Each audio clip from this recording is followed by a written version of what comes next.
What it do, baby? Welcome back to Clown Questions, the show where there are no dumb questions. I'm your host, Matt Clown Emoji. Yes, that is my legal government name. And the question on everyone's mind for the past week has been, why did the Atlanta Falcons draft Michael Penix Jr.? I'll attempt to answer that question in this show, and I will also be interviewing the king himself, featuring his golden treasure, Etch It in Stone Kentucky Derby locks. So I'm really excited for that. And, I know I am, but who is down to clown?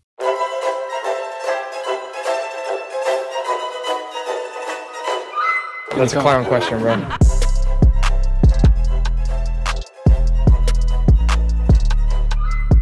So why did the Falcons draft Michael Penix Jr.? Clearly it's a succession plan. They're already paying Kirk Cousins 180 mil, more like 100 million if you're talking about just the guaranteed money. So yeah, that's their plan. They're thinking ahead. They're like, yeah, Kirk's 35. How long could he really be there? We got to think ahead. Michael Penix is kind of old too, though. He's 24. So if Kirk Cousins plays 4 years, you pick up Penix fifth year option. He's 28 by the time he plays. And, I don't hate the idea of sitting, a rookie behind a guy to learn from and, hopefully take over his starting spot in the future. But with Kirk Cousins, I don't know. I'm a Packer fan, so I'm spoiled. And, so far the strategy has worked for us. Obviously, Hall of Famer Brett Favre trained Hall of Famer Aaron Rodgers. And we're all impressed with Jordan Love. Hopefully he ends up in the Hall of Fame as well. So it's like, yeah, that strategy has worked, but it's only worked for one team, this team, the Green Bay Packers. So yeah, you can have Penix learn under Cousins, but do you really want your quarterback of the future learning under Kirk Cousins? I'm not so sure. And Kirk Cousins isn't so sure either. It came out on draft night, was actually a quote from his agent, Mike McCarney. And the quote goes as follows. Yes, it was a big surprise. We had no idea this was coming. The truth is, the whole league had no idea this was coming. We got no heads up. Kirk got a call from the Falcons when they were on the clock. That was the first we heard. It never came up in any conversation. It sounds that quote is pretty reminiscent of Aaron Rodgers when the Packers drafted Jordan Love. Rodgers didn't know; he thought they were going wide receiver, and instead Rodgers had to take a shot of tequila, literally, as he said. But yeah, puzzling move from Atlanta, and hey, if it works out, they're gonna look like geniuses. But I don't know. Michael Penix is, and it's nothing against Michael Penix. I think Michael Penix is a great talent. I think he's talented enough to be a day one starter, but clearly they have other plans. Their plan is to sit him for 2, 3, 4 years. Who knows? But the Falcons are falconing, as the kids say. So yeah, just weird. And the NFC South will continue to be the weirdest and maybe lowest record of any division combined. But staying in the NFL, are we cooked? Is the NFL cooked? I think a better question for this would be: are the Bills stupid? So, if you didn't know, the Bills were actually the team that traded back in order to give the Kansas City Chiefs the pick that they used to select Patrick Mahomes, three-time Super Bowl champion Patrick Mahomes, and they did it again. Their arch rival, the Chiefs, they traded their pick to them. The Chiefs moved up and they drafted speedster Xavier Worthy, fastest man alive, they say, as Shane Gillis would say. But the NFL is cooked. The Chiefs, that was kind of the one part of their team they were kind of missing last year was a receiving core, outside of Kelsey and Rasheed Rice. Hardman and MVS had some big games, but it hasn't been the same high powered Chiefs offense we've seen in years past. Yet they still won a championship, and now they have Xavier Worthy in the fold. He will account for no less than 8 50-yard touchdowns this year, with Mahomes as his quarterback. Um, and yet again, I am asking, what are we doing, Buffalo Bills? The Chiefs are the team that has your number. You can't get through them in the playoffs, and now you just made their offense that much better. I think the Bills got Keon Coleman. They picked him out of FSU, which is great player. This isn't about like the fact that the Bills shouldn't have traded back. It's the fact that they shouldn't have traded back with the Chiefs, because as soon as they made that pick, they knew exactly who the Chiefs were drafting. Someone who a lot of us didn't know who were drafting, because they made very few free agency moves, and it seems like Jerry Jones has been in Cancun for quite some time now. The question is, who is the new Cowboys running back? And the new one is actually an old one, an old face in the same old place. Ezekiel Elliott is returning to Dallas. Congratulations to my boy Nemo, who is still, this jury's still out on whether or not he wants to remain a Cowboys fan. Um, but yeah, I mean, not an exciting move for the Cowboys. You expected them go, with the first running back, with a Jonathan Brooks, or as a Badger homer, I think Braylon Allen would have been great in Dallas, but looks like Zeke is yet again their RB1. And I don't know how to feel about it. I think obviously Zeke's past his prime, but he's still a great player. He had a great year in New England on an offense that was non-existent for parts of the year with Zappy and Mac Jones at the helm.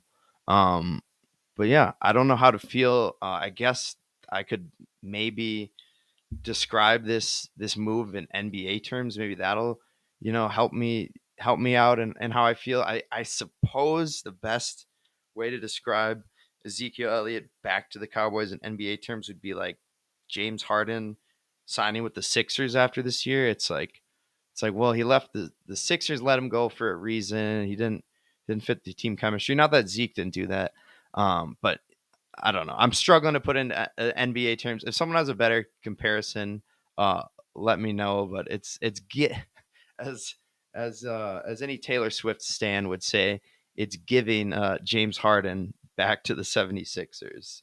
Let's keep talking some basketball and some women's basketball. My question now is Candace Parker the GOAT? So Candace Parker just announced her retirement this week. Legendary career. Hats off to Candace, one of the greatest players of all time. But is she the GOAT? I'm gonna go with no.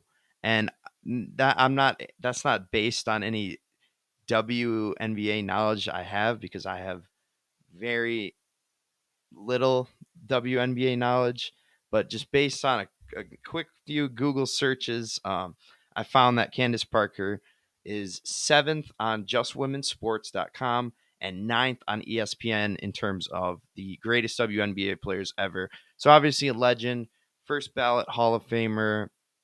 Very very few WNBA players will ever hold a candle to what Candace Parker did, and she's doing a great job in the media space. So it'll be exciting to see her on TV. More to come. Um, but yeah, she's not the GOAT, and I googled who's the WNBA GOAT. And I two main answers I was getting. ESPN was telling me Diana Taurasi is the greatest player ever. I'm fine with that. And then Just Women's Sports was saying Tamika Catchings. I'm not too familiar with their game, but hopefully when we have this conversation in 15 years about Caitlin Clark, I'll have watched enough to make an actual assessment here. But yeah, it's between Taurasi and Catchings in my eyes, based on 5 minutes of Google searching. Um, this next question was kind of searching for a story. I think it might have been his teammate Jalen Warren, that created this kind of almost ridiculous story, pretty ridiculous story. So the question is, Justin Fields might return kicks. Why? I don't get it. It seems ridiculous. It's kind of reminiscent of this whole story, a month or two ago about, oh, DJ Burns, he might go to the NFL, he might go to the combine. It's like, what are we talking about here? Like it's a completely different sport for DJ Burns. For Justin Fields, it's a completely different position. The team traded for him. Obviously, they said he's not going to be the day one starter, but they got him as Russell Wilson insurance. They're not gonna have their number two quarterback, who very well could be number one by the end of the season. Based on Wilson's numbers the last 2 years. But come on, who like and maybe Jalen Warren is just trolling me.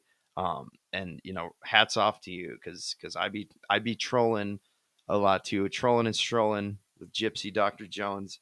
Um, but yeah, I didn't even get to the part that of course Fields is athletic enough to do that position, but it's just ridiculous thing. It's the same thing as when they were asking Justin Fields to play running back coming in the league. It's like, he's a quarterback, all right. He didn't have amazing year on the Bears, but like, how many quarterbacks have? Caleb Williams, I think, will be the first in a while. But I'm getting off topic. Um, Fields would never return kicks, and the main reason is all that stuff I just mentioned. But also, the Steelers have Cordero Patterson. Excuse me. I think Cordero is the correct pronunciation. But you have, arguably, I would say Devin Hester's number one, but maybe the second best returner in NFL history. Um, Jalen Warren's just making jokes. There's no way he could have been serious about that. He knows Cordero Patterson's talent, and he knows Fields very well could be his starting quarterback. Halfway into the season, we don't know.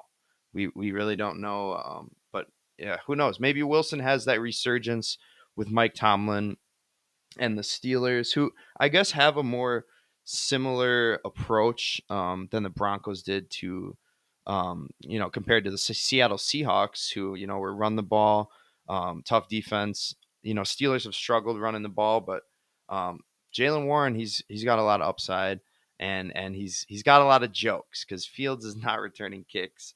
I'm going in circles here. Um, but let's talk a little bit of NBA, and I will let one of our fellow NBA guys talk here, and that guy, his name is actually Pat Bev. So that's our first segment today. It's first year interruption with Pat Bev. Unfortunately, the Bucks lost tonight, and they are now eliminated from playoff contention. And Pat Bev was not happy in his post game preference, understandably so. It's a frustrating series. Your top two guys are hurt. But yeah, take it away. Here's me being interrupted by Patrick Beverly. Take it away, Pat. Oh, excuse me, I'm sorry. Yeah. Before I finish, Yeah. you subscribe to my pod? Do I subscribe to you? I do not. So you can't interview me then. No Okay, disrespect. Well, Jamal is here. You so- subscribe? Okay, cool. Yeah. That's cool. Again, there were a couple times within a bucket or two.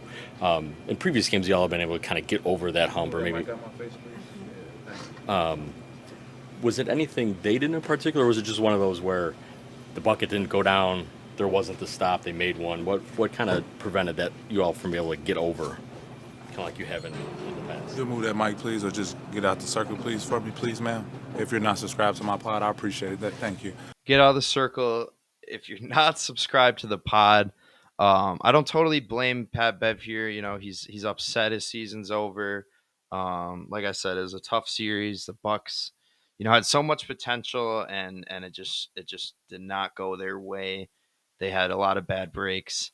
But I mean, telling a reporter that she can't interview you because she's not subscribed to the pod that's a choice. That's a choice. I hope I'm never at a point where someone asks to interview and be like, sure, if you're subscribed. Like, I don't even like asking y'all to subscribe. But I will say now, subscribe to the pod. I'm not talking about my pod. I'm talking about the Pat Bev pod. Subscribe to it. On the off chance you run into Pat Bev on the street, you can interview him, and you have the proof. In the pudding, you can pull out your phone and be like, "Yeah, I am subscribed." It's like, all right, you can interview me. That's the one prerequisite you need to interview Patrick Beverly. But to get off topic and throw a little jab at Patrick Beverly in hopes I can dodge one if I ever if this ever gets pulled up in 10 years. But so Patrick Beverly got into an altercation with a fan. They were kind of throwing the basketball back and forth behind the Bucks bench. It kind of reminded me of Russell Westbrook and Jaden McDaniels. They had this kind of weird interaction where they kept just chucking the ball back at each other. Like it was a dead ball play. They hadn't even inbounded the ball. Hilarious clip. Just look up Russell Westbrook and Jaden McDaniels, and you see Gobert and Cat on the sideline like looking left, looking right, looking left. What is going on? And LeBron's standing in the middle, like, what are y'all doing? Why are you throwing it back and forth? But that's kind of what Beverly and this fan were doing. One of the throws was a chest pass. It looked like he had some mustard on it. Um, but yeah, Beverly, he stays in character. He's not that he's playing a character, but he wears his emotions on the sleeve. He's not afraid to say anything. It's not like he was about to start Malice at the Palace Part 2 or anything, but come on, man, you don't need to be. You know what I mean? I don't. I shouldn't speculate on this because I don't know what the fan said. The fan could have said something annoying. Like making fun of his slogan, "Belt to ass," and belt to pussy, or something like that. Who knows what he said? Um, but it was either that or Beverly got mad and chucked the ball because that fan was not subscribed to the pod. That's probably what happened. Let's be honest. But speaking of honesty, we got one of the most honest people you will meet. He is our next guest. He's going to give us a great Kentucky Derby preview featuring the Golden Treasure Etched in Stone locks. Really excited for the King to be pulling up to the pod today.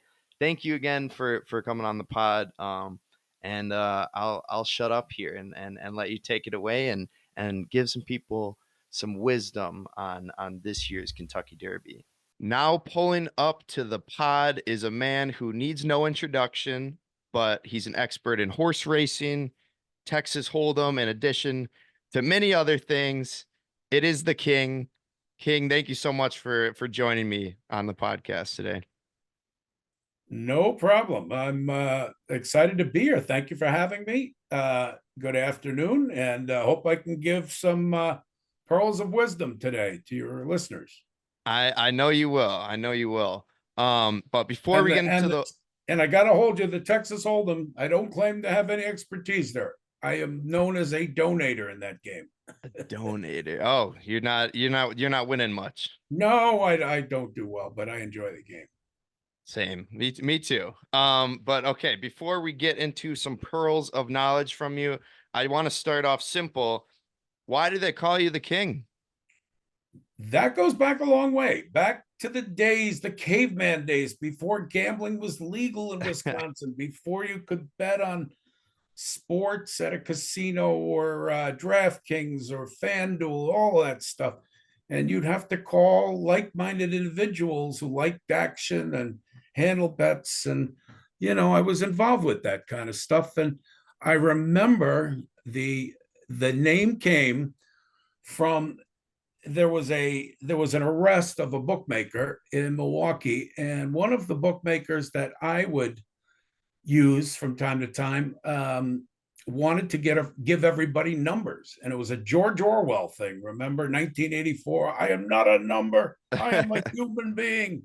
Yeah. Well, I was having no part of being a number, and I remember the gentleman asked me, "Well, Dan, what would you like to be called then?" And I said, "How about King?"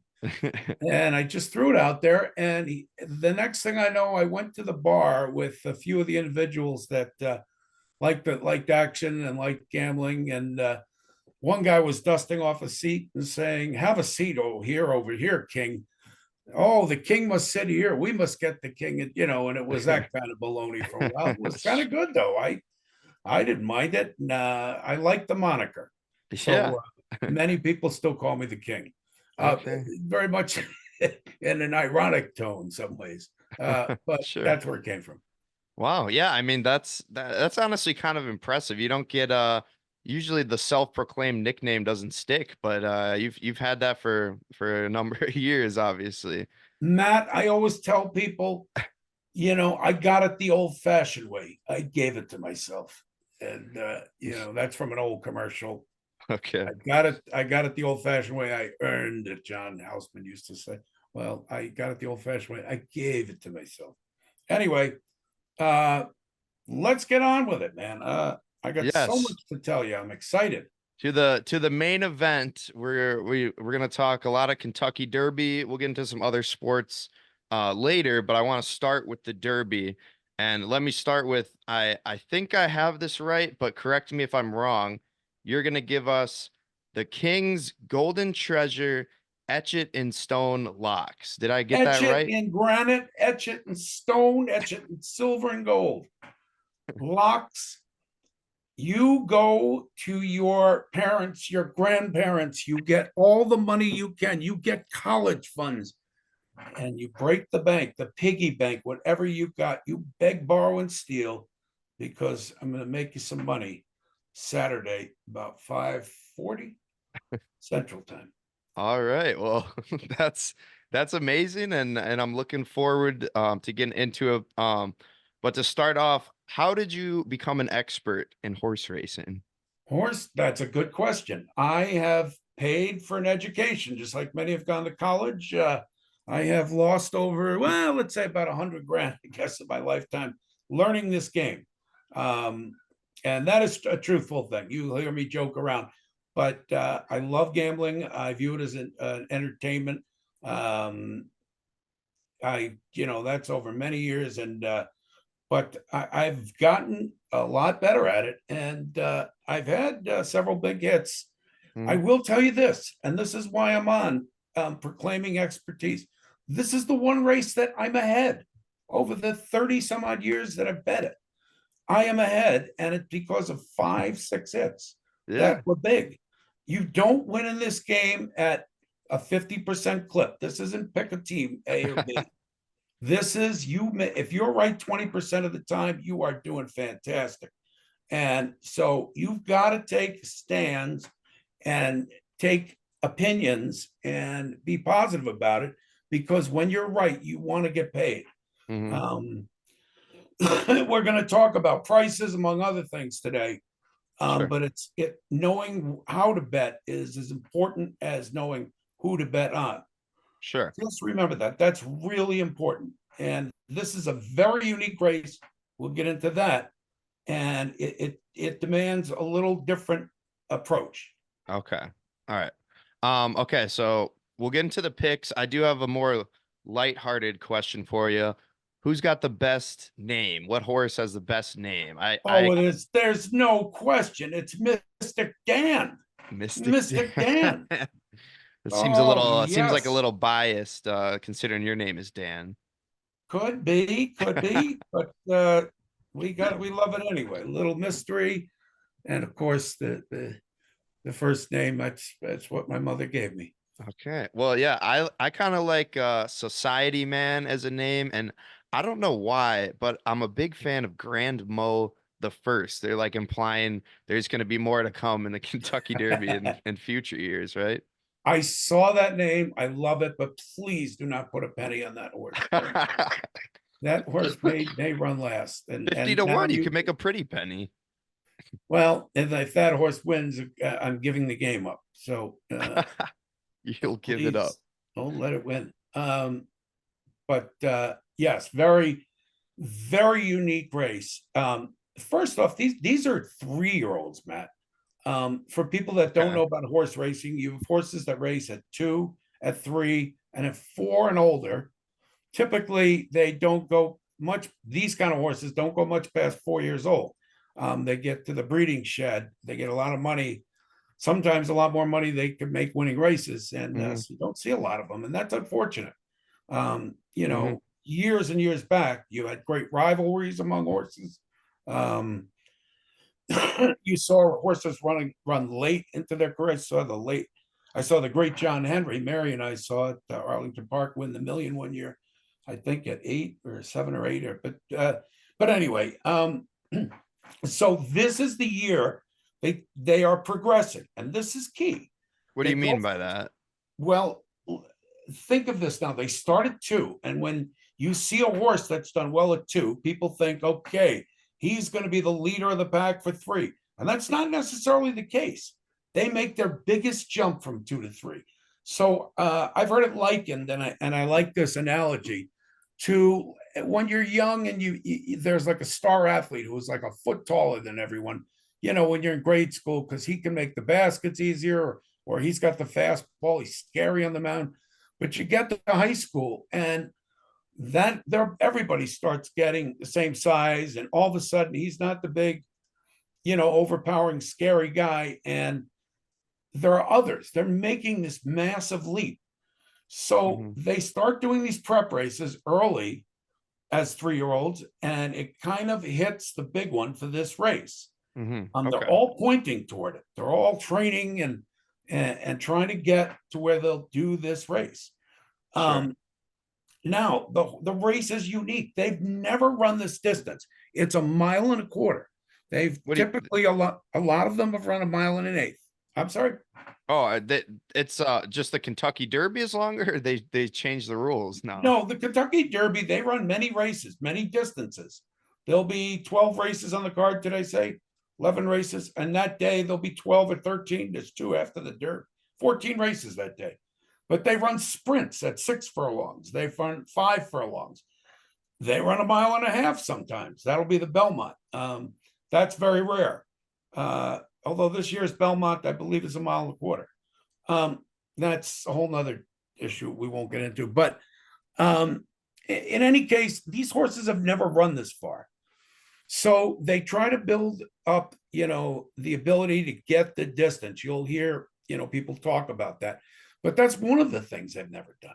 Another thing, they've never been around a crowd of 160 to 170,000 people. It's massive. The noise, the horses feel the vibrations, the sounds. They feel the pressure. They're there early, but they never see a crowd like this. It bothers some horses, makes it difficult, but they all have to deal with it. So you're looking at that. And then here is a huge factor. They typically have been running to this point in 6, 8, 10 horse fields, maybe 12. Now there's 20, a cavalry charge. Yeah. Horses get buried. Horses can't handle that. They train them to run in between horses, because in this kind of race, you don't know what kind of trip you're going to get. You'll hear me use the term trip. That means the journey around the track. Sure. What kind of trip they're going to get.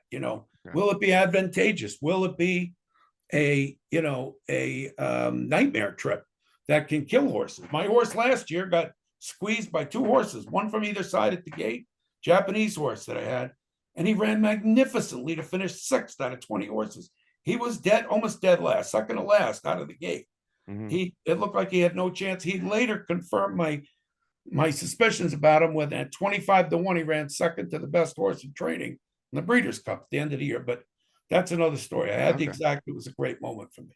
It was a moment of vindication. But the point being, you can get buried at any time. It's really difficult, which it's why you want to look for value in a horse. Right. Okay. Yeah, and I'm gonna ask you how to bet in a minute, but I kind of want to go off topic for a second here. I just remembered this. I didn't write this as one of my questions, but I remembered you own stake in a horse in Sweden, correct? Can you talk a little bit about that and how you feel about your horse? I can. A good friend of mine, Jackson, who I give him the nickname Jackie Daytona. Well, Jackie's wife, who, by the way, is a coach for the Milwaukee Airballs. Oh. She former hockey player in Sweden, and beautiful lady that just delivered their first child. She is from a family that is very interested in harness racing. In Sweden, it's a huge sport. And she knew a trainer, a female trainer, that got a horse, a trotter. Now, not thoroughbreds, not to compare, not to be confused with the horses running in the Derby. These are the kind that pull the cart behind, and the horse's name is Soul Flama or Sunflame, I believe. Sure. Yeah. Sounds Or right. Sunfire, one of the two. But anyway, the horses in training will start running in the fall. And so I'm excited. I'm dipping my toe. It's been a dream of mine for a long time. Jackson called me up. He knew that. And even though it's not a thoroughbred, when I get my wife one day in a moment of weakness, if I can ply her with enough alcohol, maybe I can get her to say yes to my dream of putting together some people and some money and getting a thoroughbred. So that's bucket list stuff. Yeah. But this is the first. So Soul Flama is the horse. Cool. Well, we hope to. And I have a minor share. Or we have a minor share. There. Sure. But hey, if Soul Flama wins a Kentucky Derby, that turns into a pretty big share, huh? She won't run there, but I believe they run a lot more frequently there. So I'm just trying to hope we make a couple of checks. We'll cash a couple of checks. Sure. It's because she's female. Is the Kentucky Derby is all male horses? Any horse can run the Kentucky Derby. It's been won a couple of times by fillies. Oh, okay. Horses. Yeah. Cool. There's another race being run Friday. It's called the Kentucky Oaks at Churchill Downs, and it's the feature race, the Derby Saturday feature race. And the Oaks is for fillies and only female horses. Mm-hmm. And it's a great race. And I actually have some doubles into the Derby with that. They have a double from both days. We have picked winners of both.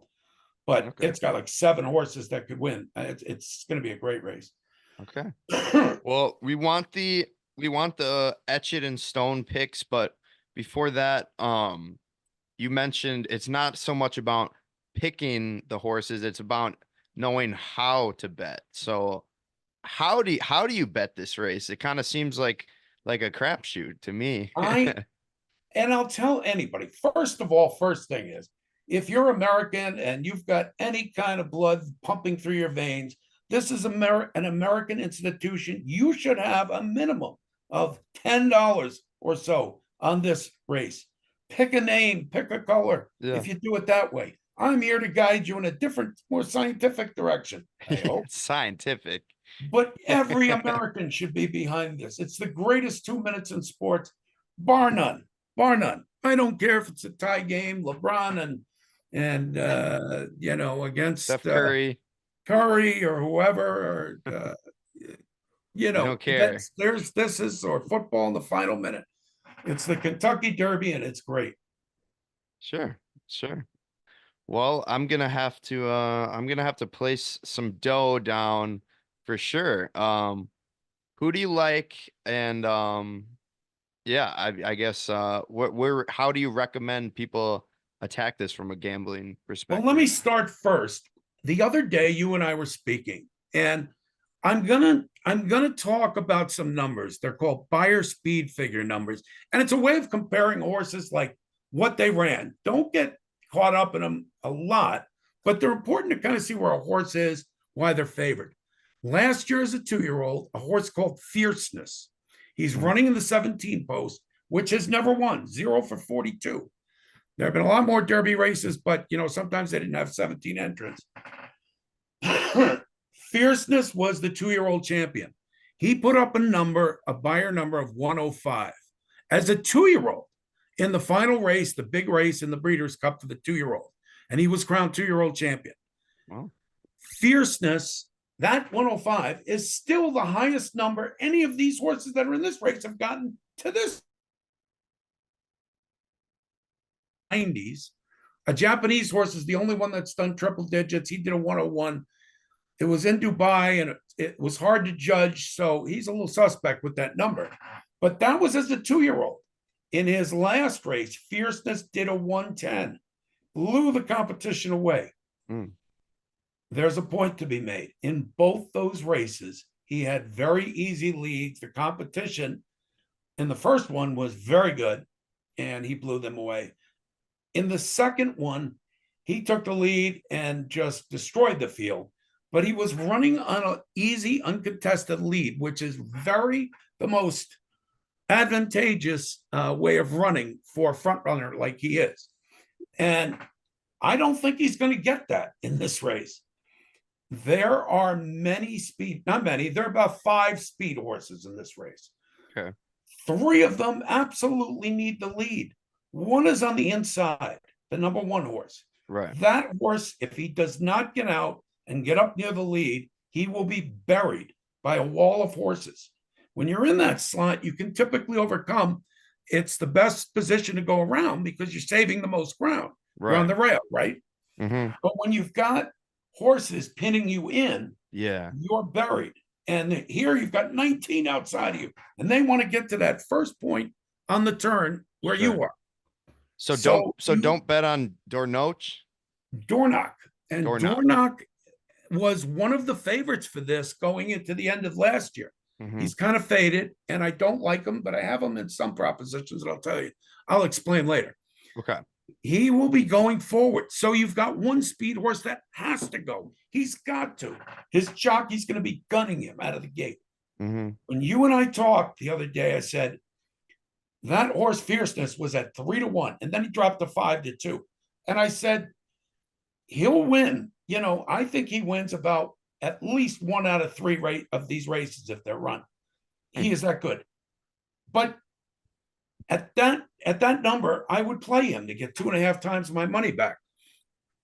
He has since dropped. He's about 3-2 now. So he is not a good wager to win. You're not making much money on him. But then something else happened. A horse got scratched, so they included a number 21 horse.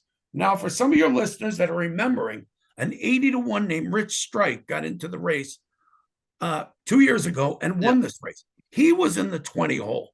He was given horse number 21 as a number and moved into the 20. The reason the 20, because the other horse scratched, everyone moved inside one position. Yeah. So he was the 20th horse.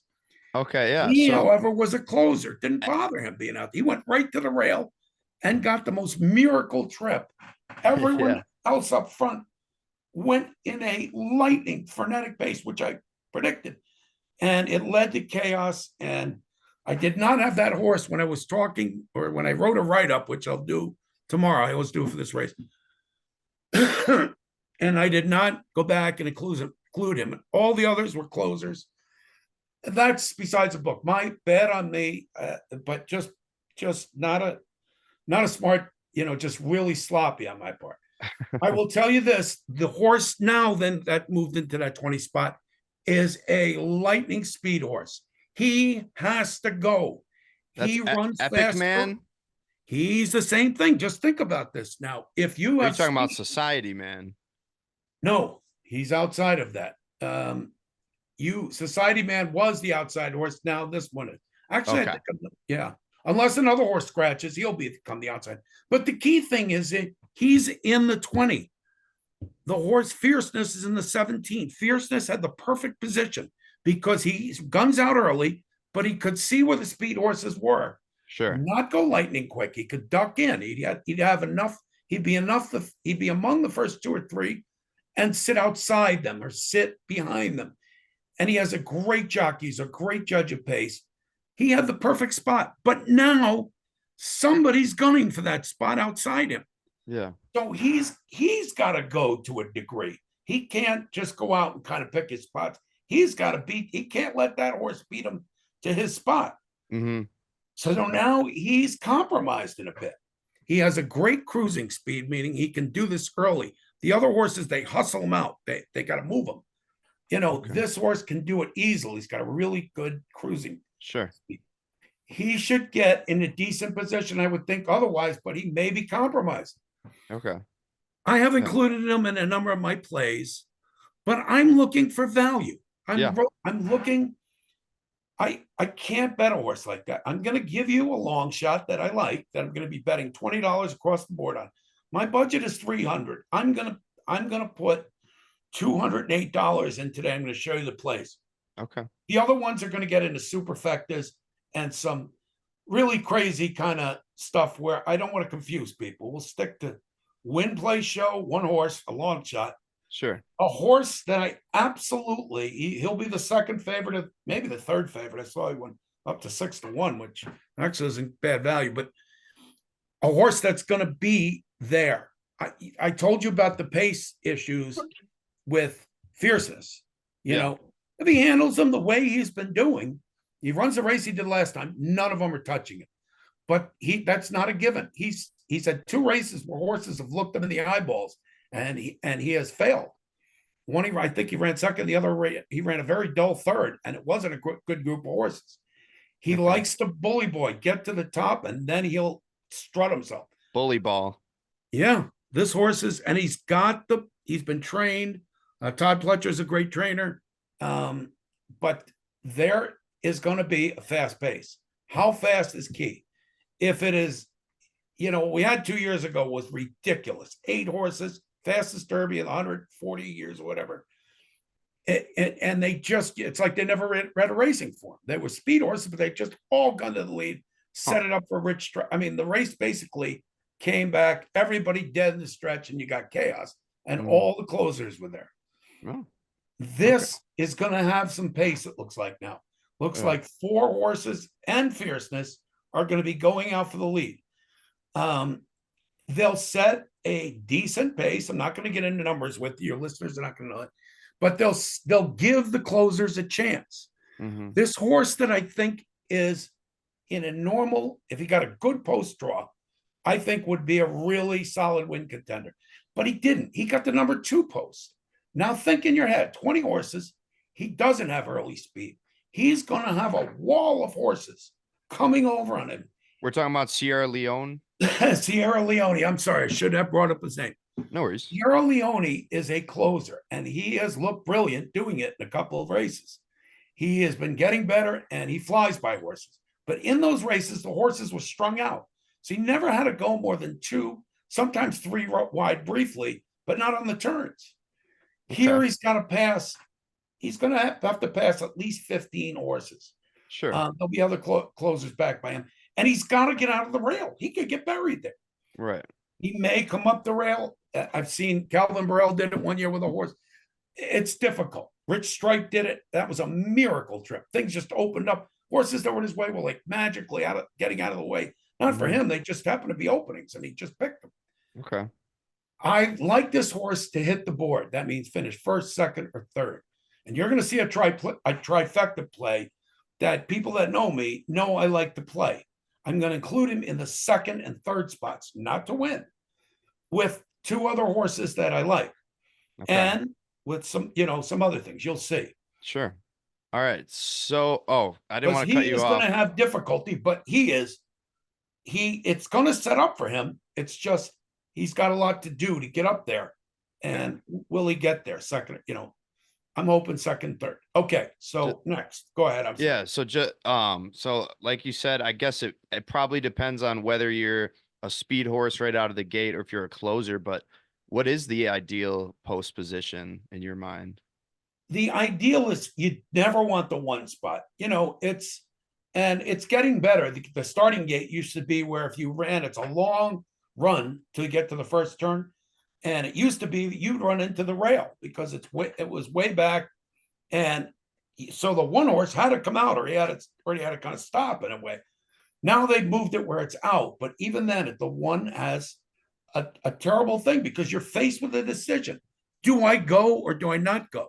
And if you don't go, you're going to have all these horses who have at least an option of picking a spot outside of you. And the horse can get spooked sometimes. You got the rail on one side. You got a thundering cavalry coming to where you are. Yeah. All right. Well, let's. But to tell you about that, people think the real outside posts are bad. When you have a horse like Fierceness, you want to see all this speed because you're a speed horse inside you. And he had the perfect position because he gets out and you'll see him. He'll be prominent in the beginning. Okay. Well, But let's but yeah, let's kill the suspense here. Give me the etch it in stone picks, etch it in granite. okay, I'm going to first tell you that there's a horse that I like here that, and I'm going to use the term, his form is muddied up. He did have a very impressive, he ran second to a horse called Muth, M-U-T-H. The only reason I bring up Muth is he would be one of the favorites here. He can't run here because his trainer is Bob Baffert. And you guys know that he got caught using an overdose of a medication Oh, that helps heal pain, and Kentucky has banned him from this race. the horse was juicing. The horse was on No, the not oh, juicing. That's the, not the what he does. human was. He's the number one trainer in the sport Oh, for years. He's won many of these derbies. wow. Perhaps the greatest of all time trainer. Many say that. And his legacy is clouded now. No, he's had these violations in California, and they gave him $500 fines every time. He had like Okay. 20 something.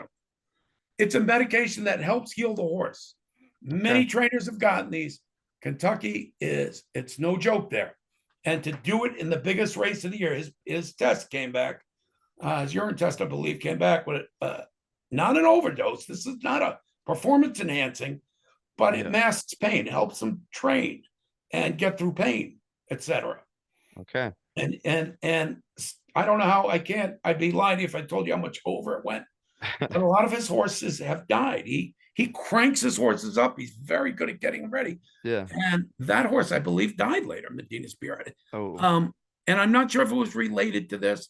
I believe it was, but it could be because he might be running with, I don't want to overstate that because I don't know that, but Yeah. and a lot of people want him back because he's been banned now a couple of years. Sure.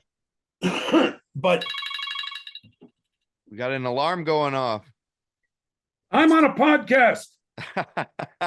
You what? I'm on a podcast. That's my friend Tony, and I'm just going to tell him. I'll get back to you. He's seeking my picks today. All right. So let's hear the picks. Me, I want to am get taking a long shot. When we started this podcast, he was 33-1, and I'm Okay. playing a win-play show. This horse, I told you, he ran second to Muth, who would be one of the favorites by a length or two. And in a recent race, he has what's called muddied up form. A race before that, he ran like 8th or 9th, and he ran 8 wide on both turns. At both turns, watching the race, for people that watch these races, they know an impossible trip. And he was still around at the end running, even though he's beaten 10 lengths or something. yeah. And that's the horse that is number 6, Just Steel. I am betting him $20 to win, 20 to place. And I very rarely bet show. But this horse is so long, I'm going to include the show bet. That may make my bet back. Plus some, maybe Yeah. even my old bet, if Well, he and runs you're playing with house money now. I saw you hit a couple of picks yesterday a or one big pick. $1,500 day yesterday. It was a nice. I had the closing pick 4 was the big one, but those races I was hitting individually. But I picked the last 4, and one of the horses fortunately was 29-1, and that Okay, yeah. keyed it. So that made it very juicy. Sure. Here is the second Okay. bet that I'm making. Okay, Yeah. so that's $60. That single bet. The second bet, it's a $10 exacta box. It is the 2 and the 6 and the 17 and the 6. Those are the 2 favorites and the 2 most likely winners. And I have it either way, if the 6 wins or if the 2 wins. So if he comes 2-6 or 6-2, I have it, or 6-17, 17-6, I have it. That's Okay. $40. But those exactas are juicy if they include the 6. Very juicy. So is an exacta? Is that like a parlay or No, that is the parlay is like the pick 4. You're picking winners of a couple of races. Sure. Similar. I mean, it really isn't. A parlay would be winning one and then taking that money and betting it the next race on the next horse. But this is a bet where you need to pick the first 2 finishers in either order. I boxed them. The exacta is 1-2, so I have a 2-6. But I boxed it, so that doubles the bet. The $10 bet makes it 20 here. Sure. Okay, so Okay. 2-6 they can come in, or 6-2. The second bet is similar.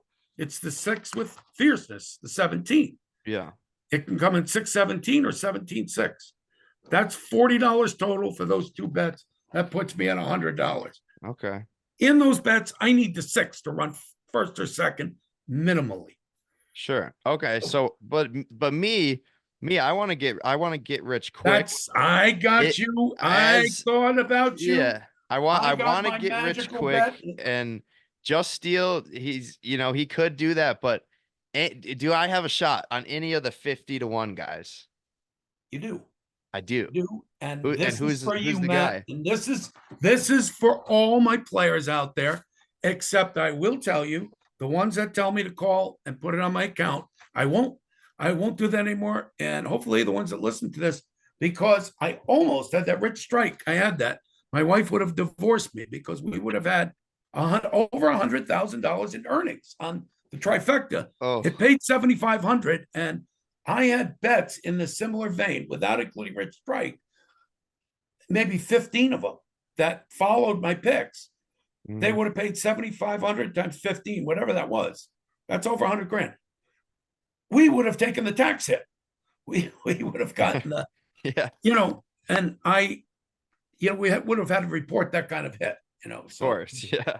those multiple hits. But anyway, So I'm digressing here.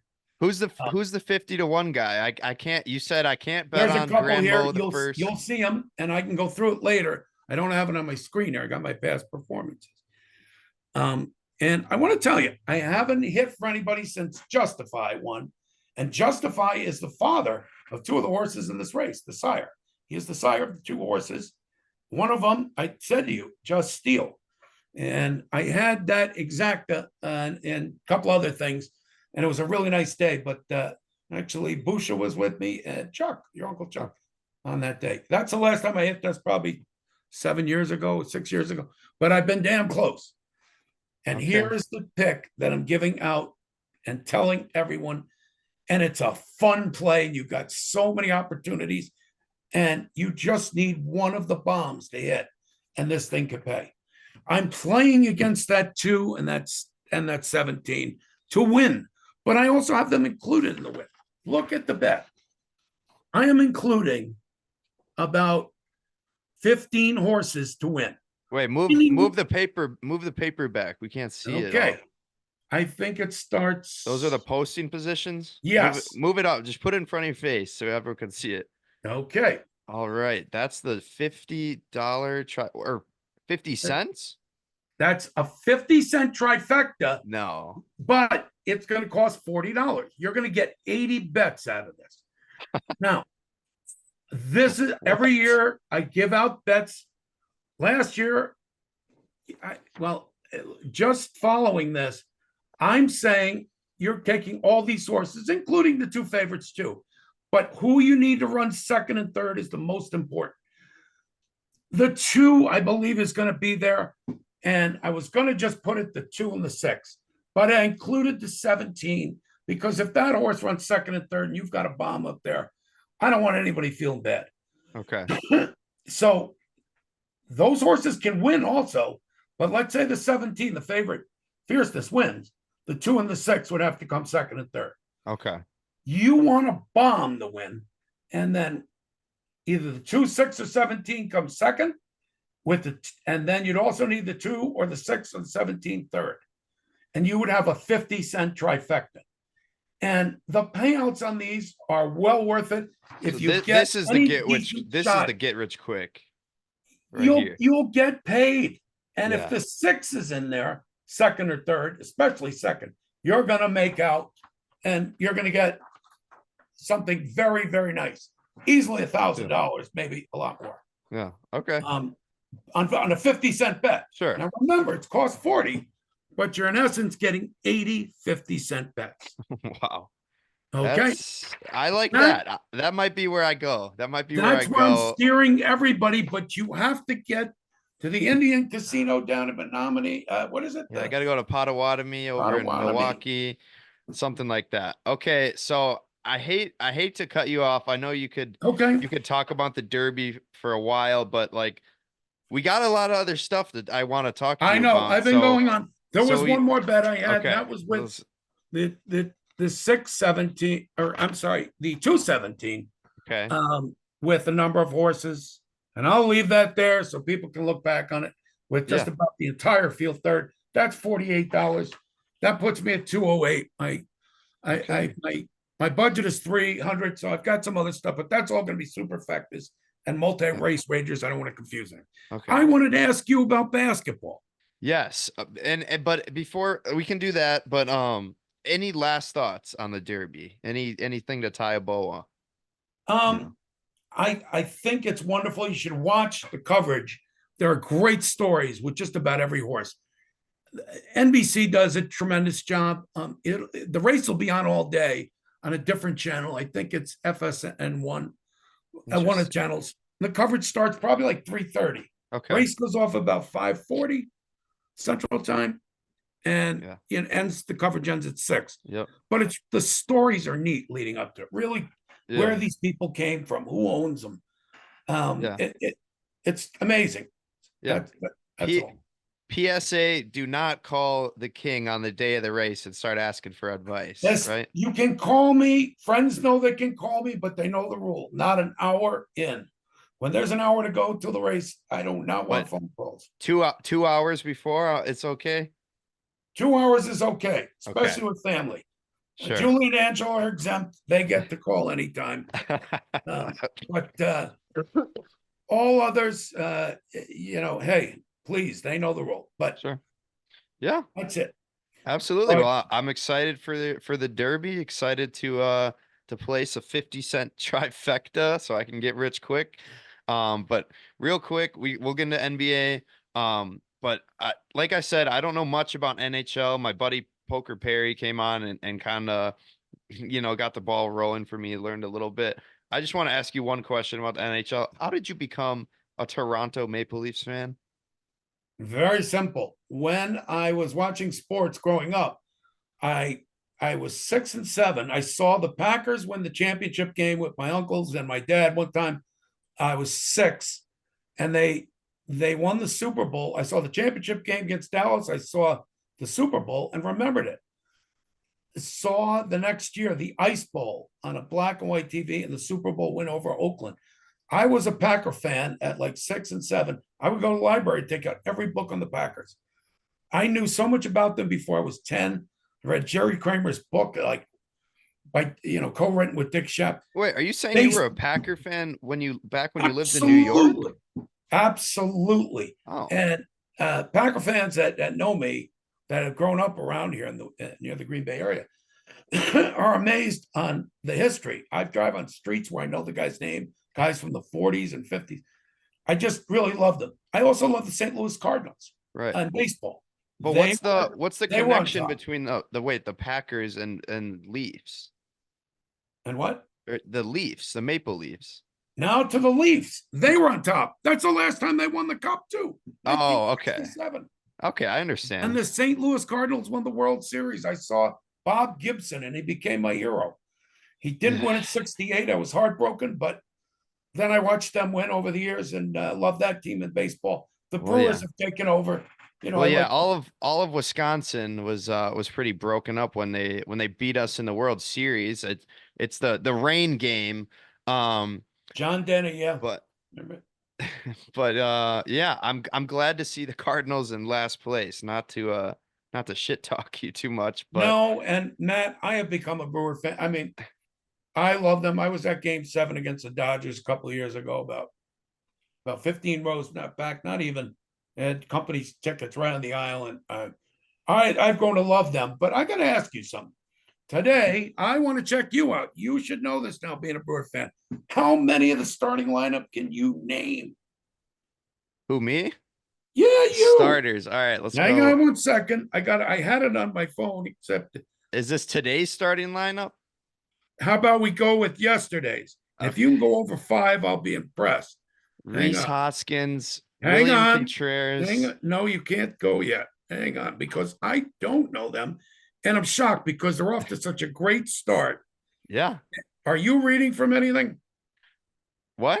Are you looking at anything? I am not. I'm looking at the Zoom, and I have my King interview notes, but I'm not cheating. Are you? Okay, you have good. it? I believe you. Okay. Do you have the lineup card? No, but when I will. Here we go. It's coming up. I was shocked because I only knew two of these players, actually a third, but I could only name two of them. Okay. Can I give it a shot? I'm going to write them down. How many you get? And because I want to know what kind of fan we got here. Go ahead. I'm trying to get back into baseball. I was away from it for a while. But all right, here I'll give it a shot. Reese Hoskins, Hang on. William Contreras. There you go. That's one of the ones I got. Jackson Churio.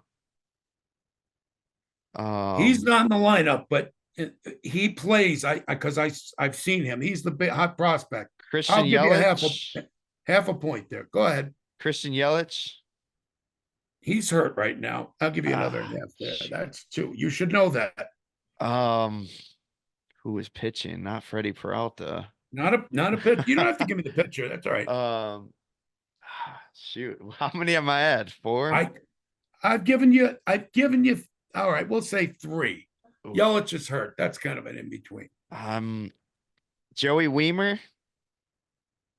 Yeah, I'm trying to Abner Uribe. He's a pitcher. Shoot, give me a couple names. Who did I miss? All right, well, come on. Now the right fielder should know. He's got a usual kind of a New York name. It's not Brian Anderson. No, and also the home run hitter. Think of him. I thought that was Willie Adames. There you go. Oh, okay.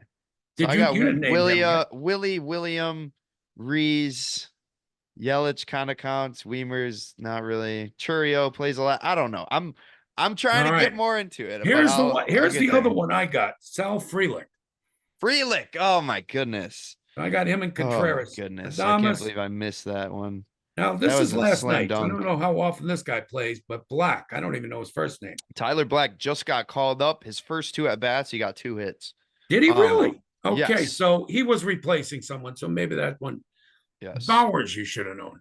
What is it? Troy Bowers or the left fielder? But I will know him soon. The Brewers I think we're in first place or maybe second. By half a game. We're gonna have a good year. But let's talk about a different Wisconsin team. Let's talk a little NBA.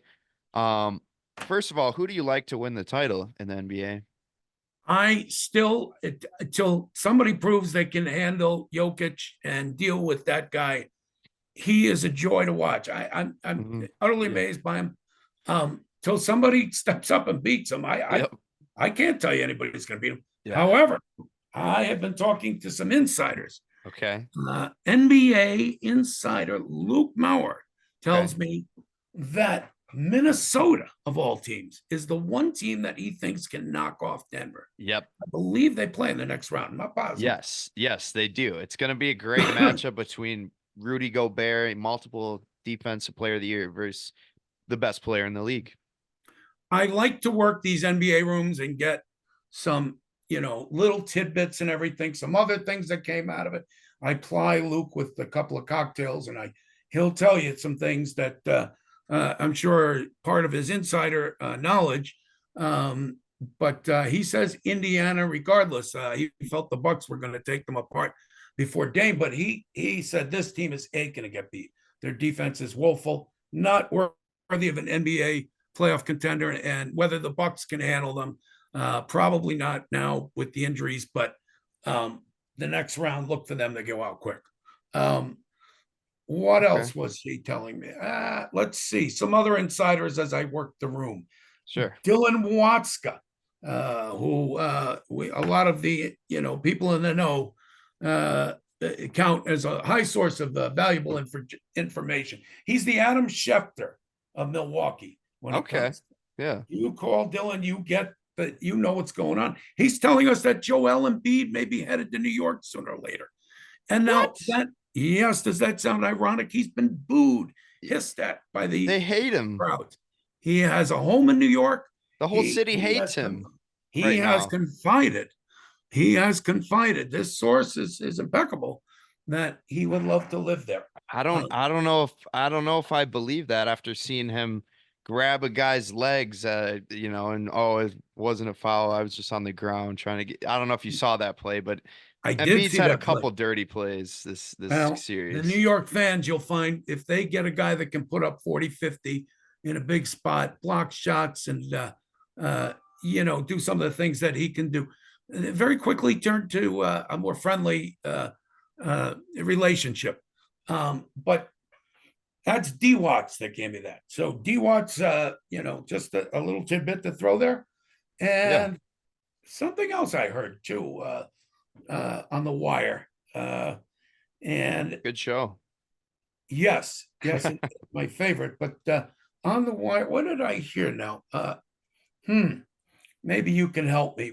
Give me some of my. I was just going to ask you, are the Bucks alive? Are they alive?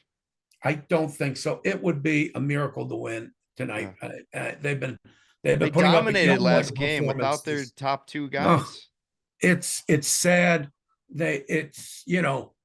Who knows? Okay. I shouldn't say that. I shouldn't sell them short. They need to get off early, and because Indiana's going to come out to punch them in the mouth early. If they can survive that, I think they could possibly do something. Sure. But the first quarter is going to be critical. Sure. Yeah.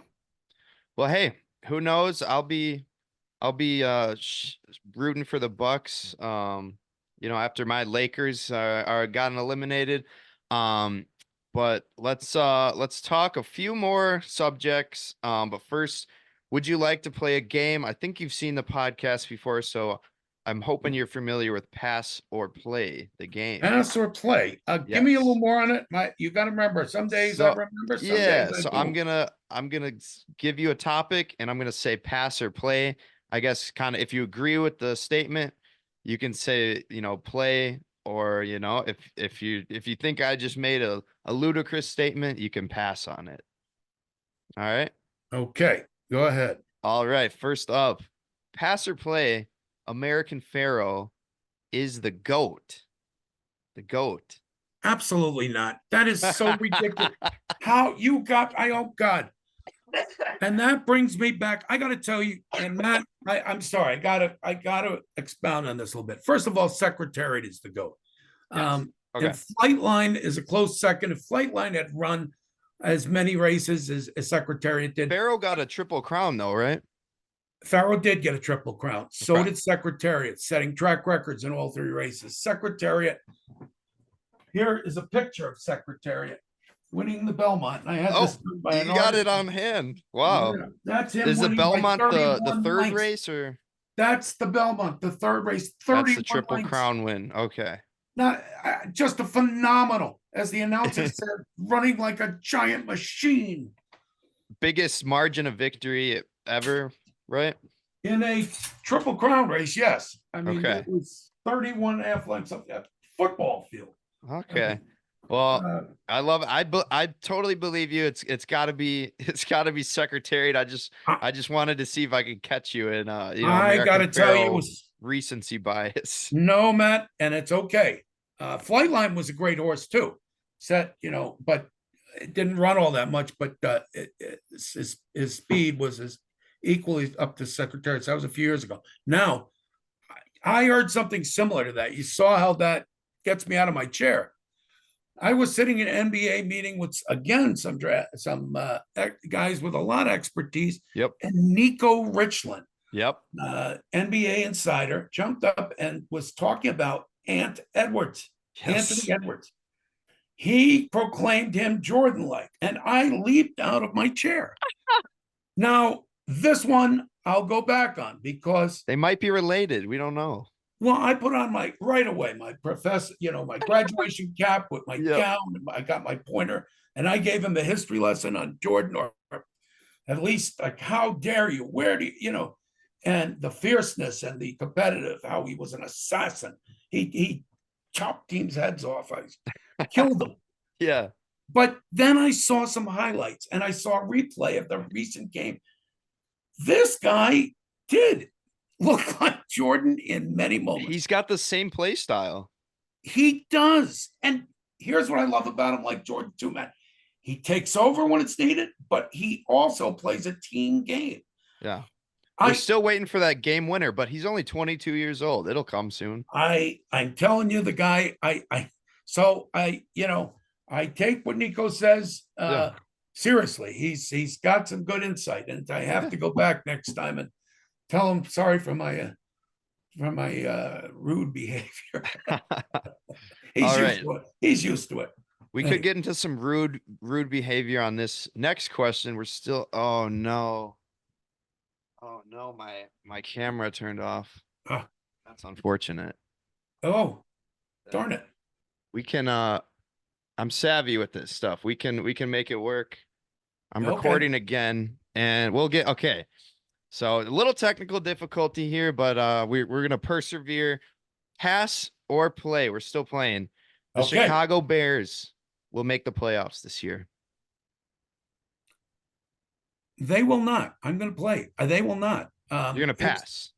Oh, I pass. Oh, you're right. Okay, I forgot. Yes, you got to remember. You got to repeat stuff with me. No worries. No worries. All right, let's keep it moving along. We can talk a little more NFL at the end here. Pass or play. And I think you kind of already alluded to your answer here, but Breaking Bad is the greatest TV show of all time. Of all time. It's in the top series. It's in the top 5 with definitely. I think it's The Wire, and then then The Sopranos. I think battle for the top spot with with Breaking Bad a close third. I was thoroughly entertained with that series. I loved it. Yep. But I would put it ending. third or maybe fourth. There's some other stuff that was really good too, but too highbrow stuff. But anyway, go ahead. All right, I'm gonna duck your punch on this one because you might get a little mad at this one. But pass or play, The Godfather is too long. It's too long. I am addressing this. You are right. You are drawing my ire. Every one of your young listeners, I am telling you, it is a disgrace when I go down the line and all my friends who are anywhere from 18 to 40, to a man, they haven't seen it. And that just disgusts me. And I want it out there. I want every one of you sitting down. You can put in 3 hours, 3 hours and 15 minutes and watch one of the greatest movies of all time. It's just alarming to me. And not just men, women should see it. And you do have me going. Yeah, I don't know. It's probably my TikTok brain. I have no attention span. So I love the whole, do you renounce the devil sequence? That was, and like I'm not denying it's still a masterpiece of a movie. It's just I don't know. I'm my attention span couldn't take it, I gotta tell you, Matt, I get the feeling that a lot of younger people that I know, and I have a lot of friends like your age and a little bit older, maybe as old as 30 or 35. I get that feeling too. And also I think back, that movie's from 50 years ago when I was maybe in the 70s, looking back 50 years, the silent movies. There weren't a lot of people that watched silent movies. I did in college and a little bit after that. Chaplin. When I got interested in film. But so I understand that, but I got to tell you, it's such a wonderful entertainment. You really have to do it, but you do have to sit one. And you're right, that scene, that montage at the end with the killings and the I got to watch part 2 now because I heard that one's pretty good. Men and women of all ages should be viewing that. Of all ages, even if you're 10 years old. It's a movie about family. It's a family movie. It's a family movie. Okay. Right. Next. Good thing we don't have anyone too young probably watching the show, but all right, final pass or play for you. Pass or play. The Brewers are the new bad boys of baseball. I don't know if you saw the brawl the other day. I did see the brawl. And who was that guy who was Abner Uribe? The Brewers player or the Rays? The Brewer player. Yeah, Abner Uribe, a reliever. Abner Uribe, because they did come inside with a message, but I didn't think it warranted an ejection. But I didn't see what came before that. Got some suspensions too. Well, Jose Siri on the Rays hit a home run, and he did what kind of the kids call pimping the home run. He's being a real showboat about it, even though they're losing the game. Peralta didn't like that. Peralta drills him on a pitch, later in the game. Peralta gets thrown out, and it just kind of, escalated from there, I guess. Oh, well, okay. So they were policing showboating, which is what goes on in baseball. You don't Yeah. do that. And That's what even makes though it's baseball kind of great. caveman type mentality, Yeah. you hit the guy and send a message, uh, So but you'll play. We are the bad boys now. Or sorry, not I we. I You're a think Cardinals so, fan. except I could only name two guys on the team, so I really can't. I got to pass because if you can only name two of the starting lineup, and that's all I Yeah. could, Well, you yeah. got to Reese pass that one. Hoskins has been raising hell this year. So I don't know. Brewers have been fun to watch. But so last topic of discussion for us today, the NFL, and we can talk a little bit about the draft. And this is probably just a knee-jerk reaction, but is the NFC North the best division in football? It seems like all four teams had a pretty decent draft. It's a great question. Just give me a second to think on that. On the Detroit and Green Bay right there is a great 1-2 punch. Yep. I've got to say no, and I'll tell you why. Two rookie quarterbacks are coming in, and if history is any One of them's a Hall indication, of Famer, though. yes, but that's not this year. You asked me, is it the toughest division? I Sure. think those two are going to have some struggles, Yeah. if they're thrust right in. Yeah, they probably will. I don't know. McCarthy will probably sit a little bit, but they don't have an option other than him. Yeah, I don't, they're not John Elway, or there's certain guys that could do it. Peyton Manning, and I don't even know if those guys went right in. To be honest, I should look that. I think Elway did, but he struggled. I remember Elway and Manning to a degree. It just, the only guy that went in when he went, well, even that wasn't even his first year, was Brady. When he got Yeah. put in. Um, No, that's absolutely. I would almost say that's a no. A okay. pass. A Sure. pass. Sure. We're not paying pass or play anymore. We ended that Okay. game, but um Damn, I like that game. All right. it's a fun game. The Godfather one I knew knew would get you riled up. But so I guess more towards the draft in general. Did you see Atlanta's first round pick? I did. What do you think? Because I think it was ludicrous. It's ludicrous only because of the way it works out with Cousins with Mm-hmm. the 4 years. And so I understand him even being upset, although he should learn to keep quiet with the money he's making. Oh my God. But he probably wanted another weapon too. They could have gotten a really premier wide receiver. Yeah. But they have come out and said they like it. And if they're okay with it, I can't judge now. We won't know. But I got to tell you this. Somebody asked me a question. You remember the COVID years? Well, I was on a COVID call with many of my old Marquette friends.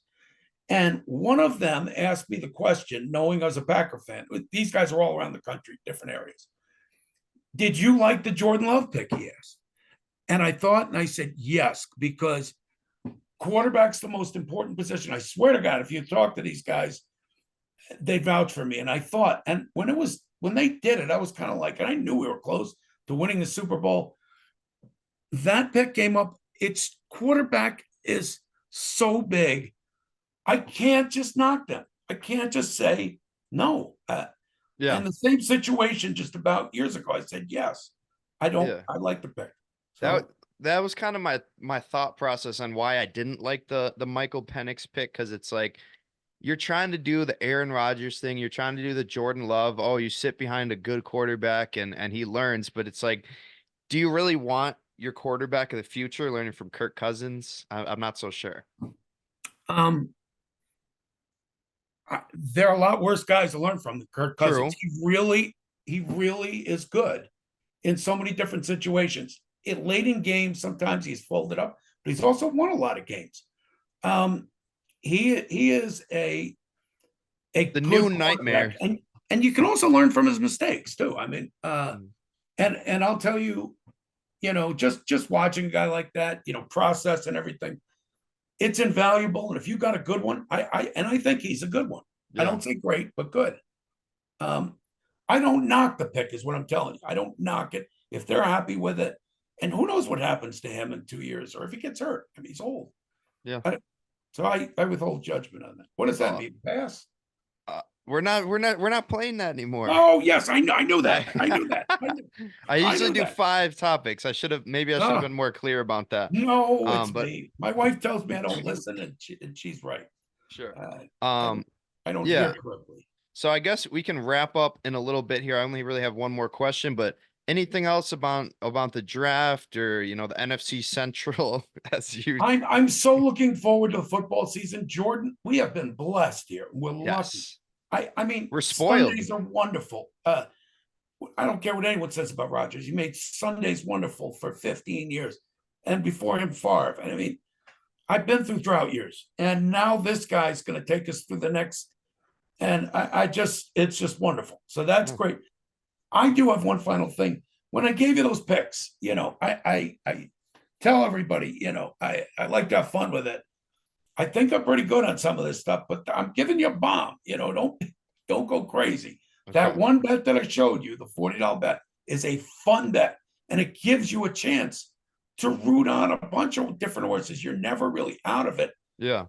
It's a fun way to watch the Derby, but you need to get to a casino to make that bet. Sure. So I'm that's all on that. I have a day off tomorrow. That might have to be my activity for the day. Don't be doing it on any days but Derby day. I mean, Oh, it's a big race, and you should have something on it. And $40 isn't a lot to give yourself a thrill and possibly a huge hit. yeah, absolutely. All right. So just one last question for you, and the King, I appreciate you coming on, giving me a lot of expertise. But last question, I ask all my interviews this. Goosebump Sports is something I'm trying to bring to fruition, and it's based on the idea that, I think sports are about the moments that give you goosebumps, they give you chills. So when I ask you, what's your favorite goosebump moment? What comes to mind? Do you have a favorite one? For me, it's LeBron James Game 7 block. What comes to mind for you? And do you have a favorite moment? I do. I'm trying to think goosebumps. They come in the form of victory sometimes. I can remember You didn't actually being have at to the Packer physically game, being at the Packer Super Bowl when they won it over in Dallas over the Pittsburgh 2011, Steelers. 2010. 2000, it was the 2010 season, but 2011. Yeah. I was with a friend, and it was emotional. It was great and just celebratory. And it was, seeing Charles Woodson run around, and I stayed till they kicked us out. It was one of the last. We were one of the last groups out. I mean, still Yeah. probably 1,000 people in there, but Yeah. we stayed and sucked up every moment of it. But I've seen, stuff to. in sports, the hockey team when they won that year, the United States team. Jim Ryan, he was running in the Olympics, and he fell and he got up, and it was, Who? he gave his best at, Who did that? lost all chance. I remember that moment was really emotional for me. You're talking about a track race? Yeah. What was the guy's name? Jim Ryan. Jim Ryan. R-Y-U, I Okay. think. Fell up, got up, and still won the Bob race. Gibson in the 67 series, which he didn't win. He was heroic. He was my idol, and he was heroic in that series, and they didn't win it. That's a Maple Leafs guy? No, Bob Gibson, the famous pitcher for the Cardinals. Oh, shoot. You need to read up on Bob Gibson. I need to read up. I used to be a baseball encyclopedia, but the game, I don't know. I kind of betrayed the game. I gotta get back Bob to Gibson was heroic, and he was a mean son of a bitch, but he was a competitor like you couldn't believe. Anyway, heroic 1967 series, even in defeat. So many times in defeat, I've seen great performances. Yeah. But anyway, that would be one to throw out there. I got to throw that out to some of my buds. Yeah.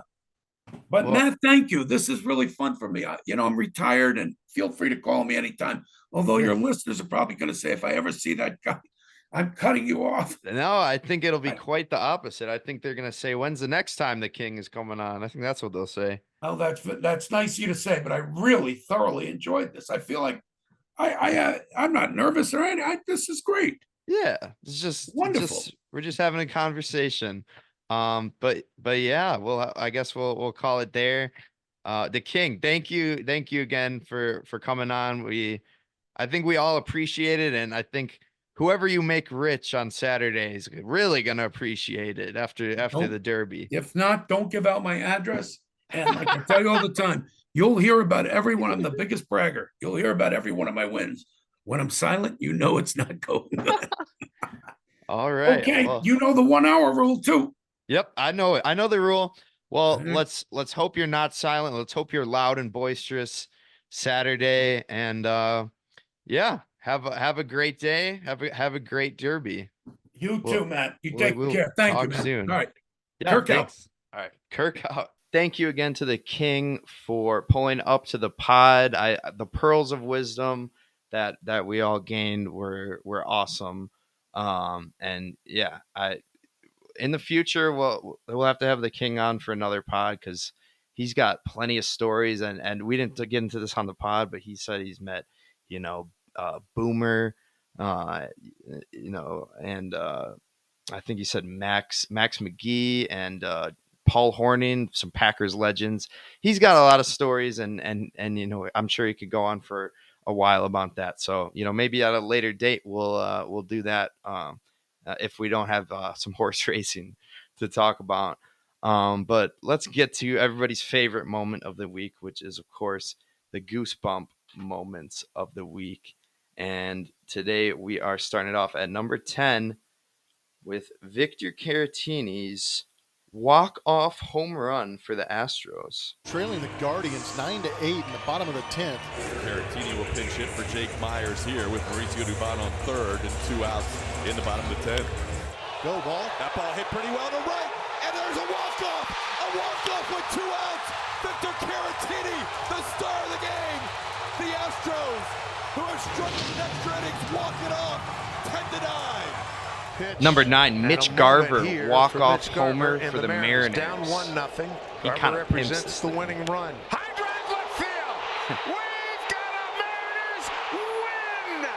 Mitch Garver out of the depths comes up huge, and the Mariners win this game 2-1. Number 8, Andrew Benintendi, walk-off homer for the White Sox. A lot of walk-off homers this week. Benintendi at the plate with Braden Shoemake on deck. Benintendi!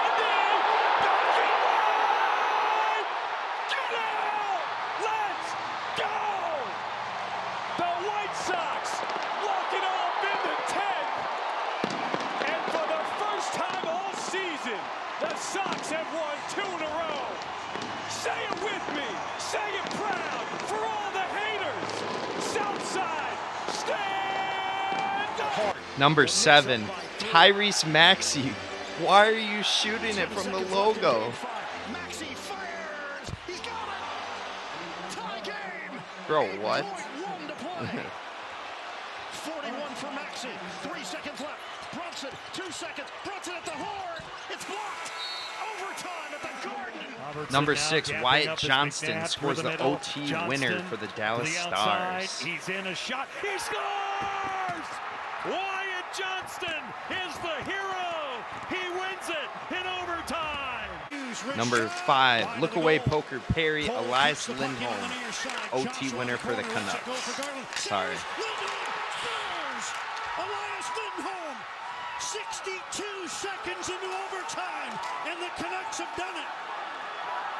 They're the 8th team in history to erase a 2-goal deficit with under 2 minutes to go and win in overtime. Number 4, Matthew Knees forces Game 6 for the Leafs.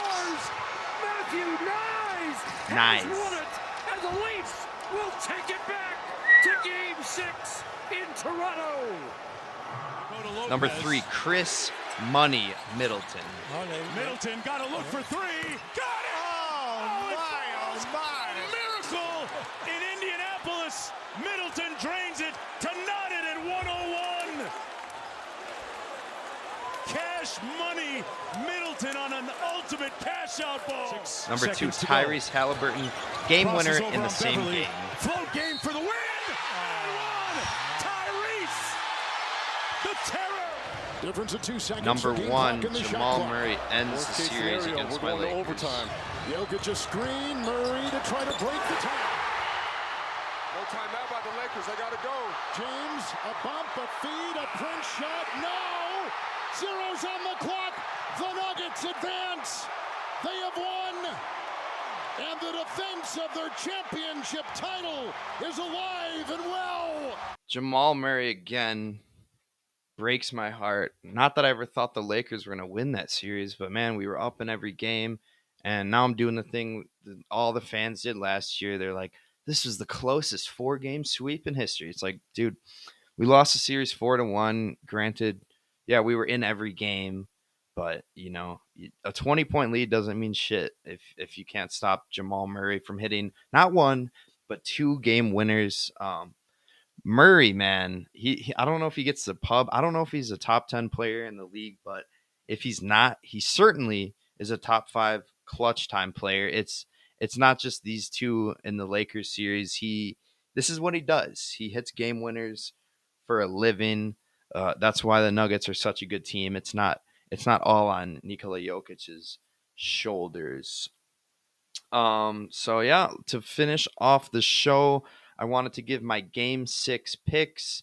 The Sixers have been eliminated, Bucks have been eliminated, Lakers, Suns. I could list off all these teams, but the point is the first round is coming to a close. We have 2 game 6s. Cavs are up 3-2, and the Mavs are up 3-2. So first game of the day will be the Magic hosting the Cavaliers. Magic are 3.5-point favorites. I like the Cavs. I like the Cavs money line. You don't even need the plus 3.5. I think the Cavs went outright in Orlando. It's been, Magic have had their number in recent games, but I think Cavs close it out on the road. Mitchell scores 50. Mobley gets 20 rebounds. Something like that. Hashtag analysis. Let's talk about the main event, though. And this was my series of the week. I would argue Knicks 76ers has been more entertaining, but we still have a game 6, potential game 7 for the Clippers and the Mavericks series. Mavericks are 8.5-point favorites in game 6 at home. Kawhi Leonard is out yet again, but I don't know why. Maybe it's Paul George. Maybe it's the fact that James Harden and Westbrook are, playing with passion and smiles on their faces because they're such good friends. But even being Kawhi-less, even without Kawhi, I think I like the Clippers to win this game. So, definitely take the Clippers plus 8.5. They're going to keep it close regardless. But I like the Clippers to win, and that's a good thing because now we will be able to say the 2 best words in sports. Game 7.